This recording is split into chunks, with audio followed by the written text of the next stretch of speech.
Na habari za jioni, mtazamaji wa Channel 10 Plus popote pale ulipo, ni matumaini yangu umeshinda salama. Karibu kwenye taarifa yetu ya habari ya kutwa nzima leo kutoka hapa Channel 10 Plus. Msomaji wako siku huu ni mimi Fatma Hassan. Karibu. Rais wa Zanzibar na mwenyekiti wa Baraza la Mapinduzi Dr. Hussein Ali Mwinyi amesema serikali itaendelea kuweka mazingira bora katika sekta ya afya, kuimarisha maslahi ya wafanyakazi, miundombinu ya majengo na usalama wa wafanyakazi wa afya. Tupate taarifa kamili. Ni kongamano la kwanza la kisayansi la uuguzi ikiwa ni maadhimisho ya siku ya uuguzi duniani. Akilifungua kongamano hilo, Rais wa Zanzibar na mwenyekiti wa Baraza la Mapinduzi Dr. Hussein Ali Mwinyi anasema serikali imepanga kutoa ajira mpya katika mwaka ujao wa fedha ili kupunguza uhaba wa uuguzi kwenye hospitali na vituo vya afya nchini. Katika kukabiliana na changamoto ya uhaba wa uuguzi kuanzia ngazi ya chini ya taifa, serikali itatoa kibali cha ajira mpya katika mwaka ujao wa fedha ili kupunguza uhaba wa uuguzi na kada nyingine katika sekta ya afya. Aidha, Dr. Mwinyi alitumia kongamano hilo kuelezea mipango mingine ya serikali katika kuimarisha sekta ya afya. Napenda kuhakikishia kwamba serikali itaendelea kuwekeza katika sekta ya afya, ikiwemo kuimarisha mafunzo ya wauguzi, kuboresha mazingira ya kazi na kuongeza upatikanaji wa vifaa vya kisasa. Aidha, Dr. Mwinyi alitumia kongamano hilo kuelezea mipango mingine ya serikali katika kuimarisha sekta ya afya. Napenda kuhakikishia kwamba serikali itaendelea kuwekeza katika sekta ya afya, ikiwemo kuimarisha mafunzo ya wauguzi, kuboresha mazingira ya kazi na kuongeza upatikanaji wa vifaa vya kisasa. Katibu Mkuu Wizara ya Afya Zanzibar Mngereza Mzee Miraji anasema Wizara ya Afya imeendelea kuchukua hatua mbalimbali za kukuza viwango vya uuguzi katika kuendeleza majukumu yao. Kwanza, huduma za afya ya mama na mtoto kupitia mafunzo ya uzazi salama, huduma za dharura za uzazi na mtoto mchanga na ufuatiliaji wa wajawazito. Wauguzi na wakunga wamekuwa mstari wa mbele kupunguza vifo vya mama na mtoto. Mwenyekiti wa bodi ya Jumuiya ya Wauguzi Zanzibar, Aziz Ahmed, amefafanua faida za kongamano hilo. Matokeo yanayotarajiwa katika kongamano hili ni pamoja na kuongezeka kwa uelewa kuhusu mchango wa wauguzi katika maendeleo ya afya, kuibuka kwa mapendekezo ya kuboresha mazingira ya kazi na ustawi wa wauguzi. Chache wanasababisha kuwa na kuonekana wauguzi wote kuwa hawafanyi kazi, lakini wauguzi tunafanya kazi, na ndio maana hadi leo wengine tumetunukiwa hizi tunzo. Kwa hiyo napenda kuambia wenzangu tujirekebishe kwa hili. Kongamano hilo lilofanyika Verde limeongozwa na kauli mbiu isemayo wauguzi wetu, mustakabali wetu, wauguzi waliowezeshwa huokoa maisha. Juma Kasim, Channel 10 Zanzibar. Asante sana Juma Kasim kwa taarifa hiyo. Serikali imesema jumla ya hoja 15 kati ya hoja 18 za muungano zimepatiwa majibu na kutatuliwa katika kipindi cha uongozi wa awamu ya 6, hivyo kuondolewa kwenye orodha ya hoja zilizokuwepo awali. Taarifa zaidi na mwanahabari wetu. Naibu Waziri wa Nchi Ofisi ya Makamu wa Rais, Muungano na Mazingira, Rubin Kwagilwa ametoa kauli hiyo bungeni jijini Dodoma wakati akijibu swali la mbunge wa Mwera Suleiman Mohamed Rashid aliyetaka kujua kero ngapi za muungano zimetatuliwa katika kipindi cha kwanza cha serikali ya awamu ya 6 chini ya Mheshimiwa Daktari Samia Suluhu Hassan. Kwagilwa amesema kuundwa kwa kamati ya pamoja ya serikali ya Jamhuri ya Muungano wa Tanzania na serikali ya Mapinduzi ya Zanzibar chini ya mwenyekiti wake Makamu wa Rais wa Jamhuri ya Muungano wa Tanzania kumeleta ufanisi mkubwa katika utatuzi wa hoja za muungano. Mwaka 2006 mpaka leo kamati hii imepokea hoja 25 na katika hizo imekwisha shughulikia hoja 23 na kuzibakiza hoja 2. Kwa huo ulikuwa ni mkakati mkubwa ndani ya serikali wa kuhakikisha tunaweka mazingira mazuri ya kuondosha hoja hizi kwenye hoja za muungano. Hata hivyo, mbunge Suleiman Mohamed Rashid akauliza swali la nyongeza akitaka kujua ni faida gani zimepatikana kutokana na kero hizo kuondolewa, na hapa naibu waziri Kwagilwa anajibu. Kwanza, ushiriki wa Zanzibar kwenye masuala ya kimataifa na kikanda umekuwa bayana, na nafasi ya Zanzibar inaonekana kwa dhahiri katika ushiriki huo, katika kuandaa hoja na kuandaa msimamo wa pamoja kama nchi kwenye makubaliano ya kimataifa tunapokuwa tumewasilisha hoja au kuhudhuria mikutano hiyo. Hoja mbili zilizosalia na zinazoendelea kufanyiwa kazi ni mgawanyo wa mapato yatokanayo na hisa za SMZ zilizokuwa katika bodi ya sarafu ya Afrika Mashariki pamoja na faida ya benki kuu, na hoja ya mapendekezo ya tume ya pamoja ya fedha pamoja na swala la usajili wa vyombo vya moto. Hamisi Mkotia, Channel 10. Tatizo la uzito uliopitiliza limetajwa kuwa ni kichocheo cha magonjwa mengi yasiyo kuambukiza ikiwemo moyo, sukari, figo na ini, huku Watanzania wakiwa bado wanaishi katika mtindo wa maisha usiofuata taratibu nzuri za lishe na hivyo kusababisha magonjwa kuongezeka. Taarifa hiyo imetolewa jijini Dar es Salaam na mtaalamu wa lishe kutoka hospitali ya Aga Khan, Luiza Tumaini, wakati akizungumzia umuhimu wa kuwa na tabia endelevu ya kupata lishe bora katika kusaidia kudhibiti ongezeko la magonjwa hayo.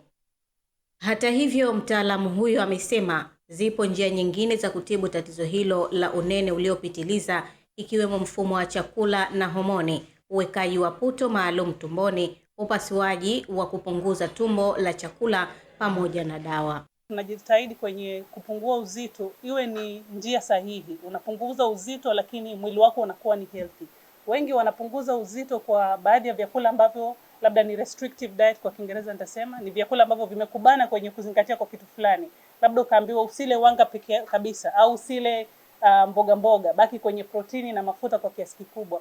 Kumbuka kila aina ya chakula ina umuhimu kwenye mwili. Kwa hivyo janga ya shida hii sasa hivi katika bara la Afrika imezidi na inaendelea kuzidi kwa sababu ya mabadiliko ya mfumo wa maisha. Katika kukabiliana na magonjwa hayo, hospitali ya Aga Khan imeanzisha rasmi kliniki ya kisasa ya uzito uliopitiliza ambayo itawakutanisha wataalamu mbalimbali ikiwemo madaktari bingwa wa magonjwa ya mfumo wa chakula na ini. Uzito wa kupita kiasi is a big risk factor kwa magonjwa mengi ambayo watu wanakuja nayo. Kwa sasa hivi if you go see, ukienda kuona kwamba obesity is driving rates of hypertension, diabetes na cholesterol and zina contribute kwenye shida za moyo, haswa wagonjwa wanapata. Moja ya option tulionayo ni kitu tunaita intragastric balloon. Kitufe ambacho kinakaa tumboni kwa muda wa miezi 6 mpaka mwaka, ambacho kinamsaidia mtu kupunguza appetite, kupunguza kiasi cha chakula anachokula na kupunguza uzito. Kutoka Dar es Salaam, Fatma Hassan, Channel 10. Wananchi wilayani Kilwa mkoani Lindi wamesema wapo tayari kuipokea bandari kubwa ya uvuvi Kilwa Masoko inayojengwa kwa shilingi bilioni 280 ambapo ujenzi wake umefikia 98%, huku akieleza kuwa itafungua fursa za kiuchumi kwa wananchi wa wilaya hiyo na taifa kwa ujumla. Tupate taarifa kamili. Kongamano la wananchi kuhusu bandari ya uvuvi na faida zake kiuchumi ambalo linafanyika hapa katika viwanja vya Maalim Seif Kilwa Kivinje. Wana Kilwa, tupokee kwa pamoja, tutunze kilichokuwa chetu. Tumpongeze mama yetu Samia Suluhu Hassan, hakika ametufanyia jambo kubwa Kilwa. Nina imani jumuiko hili, vijana, kina mama na rika zote mbalimbali, tutaipokea kama ni fursa ya dhati kwa ajili ya kuhakikisha tunasafiri pamoja. Maendeleo yanapokuja Kilwa na wana Kilwa tufanane nayo. Kwa uwepo wa bandari ya uvuvi katika Kilwa halitoshi hata kidogo, kwamba tayari wewe mtu wa Kilwa tayari utaweka depot yako Malawi, unatoa samaki Kilwa asubuhi mpaka saa 12 saa 3 usiku uko Malawi Lilongwe unashusha samaki katika store yako. Mratibu wa kongamano hili anaeleza malengo ya kufanyika na kushirikisha wananchi, huku serikali ya wilaya ya Kilwa ikieleza namna ilivyojipanga kuhakikisha bandari hiyo inanufaisha wananchi moja kwa moja kiuchumi. Kongamano hili linampongeza kwa dhati kabisa Rais Dr. Samia Suluhu Hassan kwa uamuzi wake wa kujenga bandari ya uvuvi Kilwa. Ndugu zangu wa Kilwa, hilo azimio mmelikubali? Hatuna namna ya kumshukuru Mheshimiwa Rais kwa kufanya jambo hilo kubwa kwetu. Bandari ya uvuvi ya Kilwa Masoko itatumiwa na wavuvi wakubwa, wadogo na wakati, na kutoa ajira za moja kwa moja 300. Kutoka wilayani Kilwa mkoani Lindi, Aidan Mhando, Channel. Waziri Mkuu wa Uingereza Keir Starmer anakabiliwa na shinikizo kubwa kutoka ndani ya chama chake, ambapo zaidi ya wabunge 70 wa chama cha Leba wakimtaka aachie ngazi, ikiwa ni baada ya kushindwa kutimiza ahadi za ukuaji wa uchumi, kuboresha huduma za umma, kurekebisha mfumo wa ustawi wa jamii na kupunguza gharama za maisha katika kipindi chake cha miaka 2 madarakani. Starmer amekiri kushindwa kukabiliana na matatizo ya Uingereza na kushindwa kuwaridhisha wengi kutokana na ghadhabu walizokuwa nazo kwa kushindwa vibaya zaidi kwa chama cha Leba katika uchaguzi wa mitaa. Nao wasaidizi 4 wa mawaziri wamesema waziri mkuu huyo mwenye umri wa miaka 63 siye mtu wa kukiongoza chama hicho katika uchaguzi mkuu, kwani wameshindwa kutimiza matakwa ya wananchi, hivyo anapaswa kujiuzulu ili kuweza kupesha ushindani wa uongozi ambao huenda ukadumu kwa wiki kadhaa ikiwa si miezi. Serikali ya Tanzania kupitia Wizara ya Nishati imeeleza kuridhishwa na hatua kubwa ya maendeleo iliyofikiwa katika ujenzi wa miundombinu ya mradi wa bomba la mafuta ghafi la Afrika Mashariki. Akizungumza wakati wa ziara ya siku moja iliyolenga kujifunza, kukagua na kujionea maendeleo ya ujenzi wa miundombinu ya mradi huo uliopo eneo la Chongoleani mkoani Tanga, kamishna anayeshughulikia umeme na nishati jadidifu, mhandisi Innocent Luoga, amesema ziara hiyo imeangazia kukagua eneo la ulazaji wa bomba la mafuta, ambapo mpaka sasa eneo kubwa limekwisha lazwa mabomba na upande wa matanki ya mafuta umefikia hatua za mwisho sawa na 94%. Ujenzi kwa ujumla wote wa mradi umeshafikia takriban 85%. Huu mradi ukweli utekelezaji wake ulianza mwaka 2022 na ulitarajiwa kukamilika mwaka huu. Kwa hiyo kwanza unatekelezwa kwa wakati. Kwa upande wake, mhandisi wa mradi kituo cha kupokelea na kuhifadhia mafuta eneo la Chongoleani, Musa Msafiri, amesema matanki 2 kati ya 4 yamekamilika na yameshafanywa majaribio na yameonesha uimara na ubora wa hali ya juu kuruhusu mafuta kuingia. Kwenye upande wa matenki yanayojengwa hapa ni matenki 4 makubwa ambayo yapo katika mtindo wa floating. Tunaita ni floating tanks, ambazo zina uwezo wa kubeba kila tenki moja mapipa 500,000. Kwa hiyo sisi kama mradi wa EACOP tunashukuru sana kwamba wizara imeweza kuappreciate utekelezaji wa mradi na jinsi ambavyo umekusudiwa kufanyika na kutekeleza kwa majira na wakati uliokusudiwa. Nea matenki yalivyo, jets, tumeona na namna ambavyo hasa Watanzania wameshiriki kwenye huu mradi kwa kiasi kikubwa. Fatma Hassan, Channel 10. Mahakama ya wilaya ya Ubungo jijini Dar es Salaam imelazimika kuahirisha kwa mara nyingine shauri la wizi wa mtoto lenye namba 000023850/2025 baada ya washitakiwa wawili kushindwa kufika mahakamani bila kutoa taarifa rasmi za kutokuwepo kwao. Taarifa zaidi na Witness Ngalawa. Shauri hilo linalowakabili washtakiwa 3, Brighton Agustini mkazi wa Kisesa mkoani Mwanza, Alpha Kivuyo mkazi wa Arusha pamoja na Moses Fusi mkazi wa Dar es Salaam, lilipaswa kuendelea kusikilizwa hii leo mbele ya hakimu mkazi mwandamizi Josefa Mwenda, lakini limeshindikana kutokana na kutokuwepo kwa watuhumiwa nambari 1 na nambari 2 ambao wote wako nje kwa dhamana.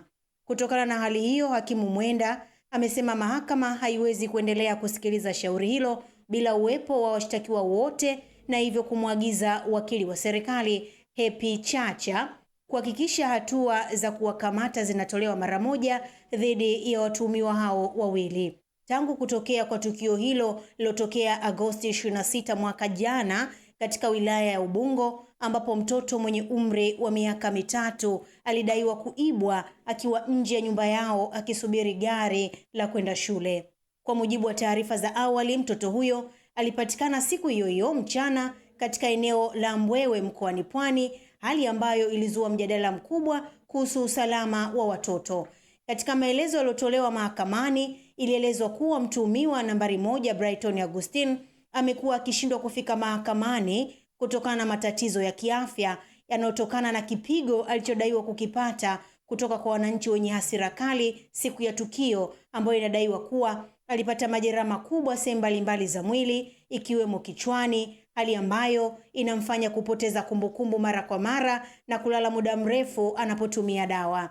Aidha, kuhusu mtuhumiwa wa pili Alpha Kivuyo, hakimu Mwenda amesema mahakama haitambui cheti cha ugonjwa kilichowasilishwa kwa niaba yake. Hivyo amesisitiza kuwa anatakiwa kufika mwenyewe mahakamani kutoa maelezo rasmi. Shauri hilo hadi sasa limeahirishwa hadi Juni 6 mwaka huu, huku likiwa tayari limeahirishwa mara 7 kutokana na changamoto za kutokuwepo kwa watuhumiwa mahakamani kwa pamoja. Hata hivyo, baada ya upande wa utetezi kuwasilisha ombi maalum, mahakama imekubali kupanga tarehe nyingine ya kusikiliza shauri hilo Juni 4 mwaka huu kwa hatua zaidi za kisheria. Mimi ni Witness Ngalawa na hii ni Channel 10 Plus. Asante Witness Ngalawa kwa taarifa hiyo. Rais wa Afrika Kusini Cyril Ramaphosa ametangaza kuwa hatoachia ngazi kama rais licha ya kuundiwa kamati ya kumwondoa madarakani ambayo inachunguza madai ya utovu wa nidhamu na kufichua wizi wa mamilioni ya dola za Marekani zilizofichwa katika shamba lake la wanyama. Taarifa aliyoitoa kwa taifa, Rais Ramaphosa amesema ataipinga kisheria ripoti ya bunge iliyopata ushahidi wa makosa na dhidi yake, kwani kamati hiyo imelenga kuanzisha upya uchunguzi wa madai, huku akionekana kufungua kesi hiyo ambayo inatazamiwa kuchelewesha mchakato wa kumwondoa madarakani. Uamuzi wa Ramaphosa wa kutojiuzulu unafuatia uamuzi uliotolewa na Mahakama Kuu ya Katiba nchini humo uliosema kura ya bunge ya mwaka 2022 iliyozuia mchakato wa kumwondoa madarakani Ramaphosa ulikuwa kinyume cha katiba. Serikali ya wilayani Sikonge mkoani Tabora imeiagiza halmashauri ya wilaya hiyo kushughulikia changamoto ya madawati katika baadhi ya shule na kuwataka viongozi pamoja na watendaji kuelekeza nguvu katika kipindi cha miezi miwili ijayo kwa kutumia mapato ya ndani ya vijiji pamoja na michango ya wadau mbalimbali ili kuhakikisha wanafunzi wanapata mazingira bora na yenye staha ya kujifunzia. Mwandishi wetu Adela Moses kutoka mkoani Tabora ana taarifa kamili. Ni katika baraza la madiwani la robo ya 3 ya mwaka katika halmashauri hiyo ambapo changamoto ya baadhi ya shule kutokuwa na madawati ya kutosha ikaibuliwa ndani ya baraza hilo, jambo ambalo likamfanya mkuu wa wilaya ya Sikonge Bwana Thomas Miyinga kutoa maelekezo ya serikali. Ni aibu sana kwenye wilaya ambayo imekuwa ikihudumia madawati kwenye mikoa zaidi ya 6 ya upande huu, alafu leo watu wake wanakaa chini. Na hivyo mkurugenzi, nielekeze jambo hili. Tumesitisha shughuli zote ambazo hazihusiana na madawati kwa kipindi hiki kwenye mapato ya ndani ya vijiji, sio ya halmashauri, sio kwa watu waingilie. Mapato ya ndani ya vijiji, shughuli zote zielekeze kwenye kutengeneza madawati kwenye shule ya msingi na viti na meza kwa upande wa sekondari. Na nimewaelekeza kwamba waheshimiwa madiwani, watendaji wa kata na watendaji wa vijiji watawafuata kuomba mchango huo, mkachangie. Naye mkurugenzi wa halmashauri ya wilaya ya Sikonge pamoja na mwenyekiti wa halmashauri hiyo wamekiri kupokea maagizo hayo ya serikali kwamba watahakikisha wanayafanyia kazi. Sisi kama wataalamu tutahusika, tutayapokea, tutashauri na baadaye tutaona kila ambacho kinafaa kufanyika kitatolewa maelekezo. Tunayo kila sababu ya kuyalilia mapato yetu kupanda. Lengo kubwa tunapopandisha mapato yetu ya halmashauri ni kwa ajili ya kwenda kutekeleza miradi ya maendeleo. Sisi ni wawakilishi wa wananchi. Kwa upande wake, mwakilishi wa katibu tawala mkoa wa Tabora Bishani Mdam akiwa katika baraza hilo amewahimiza madiwani pamoja na wataalamu wa halmashauri hiyo kujikita katika kuongeza kipato cha halmashauri ili kukabiliana na changamoto ndogo badala ya kusubiri fedha kutoka serikali kuu. Mapato yanapokuwa vizuri, basi na halmashauri itakuwa vizuri na miradi itakwenda vizuri na wananchi wataona kweli tunafanya kazi. Ni kutafuta tu njia rahisi. Ushauri wa mkurugenzi sio mbaya, ushauri wa waheshimiwa nao sio mbaya. Ni kukaa tu na kutafuta mwafaka jinsi gani tutoke pale tupandishe mapato. Kwa muda uliopangwa tutakamilisha na tutaondoa upungufu kabisa wa madawati katika halmashauri yetu ya wilaya ya Sikonge.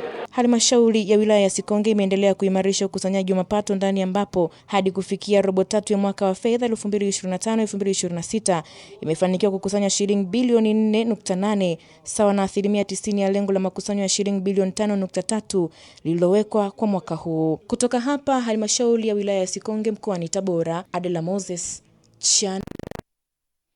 Naam, shukrani sana Adela Moses kwa taarifa hiyo, na taarifa yake basi inatupa nafasi sasa kwenda kuziangaza habari za biashara na uchumi. Endelea kusalia nasi.